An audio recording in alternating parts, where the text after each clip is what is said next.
Much, Angelica. Well, according to the National Coalition Against Domestic Violence, 1.3 million women are victims of physical assault by an intimate partner each and every year. And 85% of domestic violence victims are women.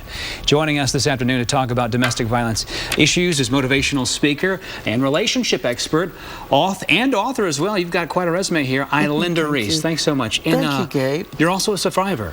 Absolutely. I'm not only a survivor, but a thriver. So my mission is not to give statistics, but put a face to domestic violence. Well, let's talk about it. A lot of folks are watching the program right now who might be in this situation, and there are a lot of red flags out there that we can really start to think about before we get to physical abuse. Yes. The difficulty with the red flags are they're so sometimes subtle and small. They could be just control issues where the person is trying to control you. We find that it's a narrowing of your world where he's saying, well, I don't want you to talk on the phone when I'm around you, or no, we don't want to go with your family. Let's just have our own private little gathering for the holiday, or it's controlled. Oh, I don't like you to be with that particular friend. You know, every time you come back from her, you act funny, you act different. And at first, it feels flattering because we want to be the center of his world, but we don't realize that what he's doing is controlling your world. Isolating you, controlling you in every facet, really. Absolutely.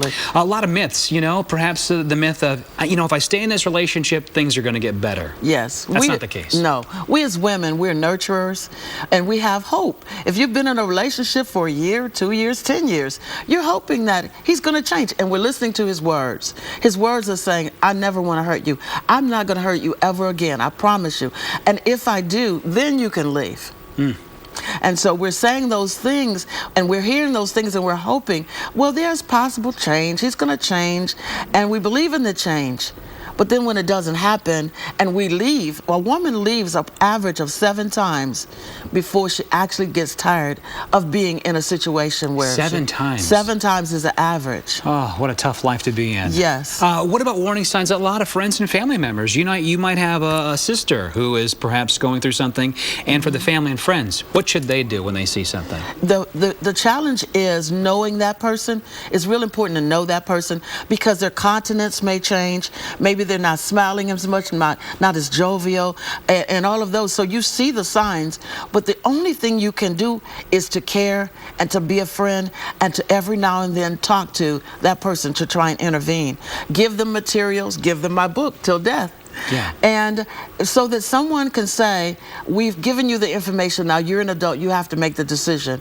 But we're hoping and praying you see what you need to see before it becomes, because the message is so desperate. We see every day in the news, you know, someone walks in somewhere and kills the wife, kills the girlfriend, kills other people. It's becoming so prevalent. Restraining orders they're just a piece of paper. Sometimes. No. Yeah. Now you've got a huge event tomorrow. Real quickly, a safety action plan you're going to talk about at this event tomorrow. Yes. And also I want to talk about your books real quickly. We got to go here in like 20 seconds. Yes. But tell me about these. Okay. This is If I'm Looking for a Prince, Why Am I Still Kissing Frogs?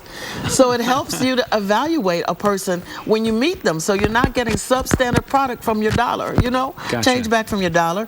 And it's also for married women, talking about how to affair-proof your marriage. And Till Death, real quickly. Till Death is simply about when vows of love turn to deliberate acts of hate. Talks about the silence of the children, all of that.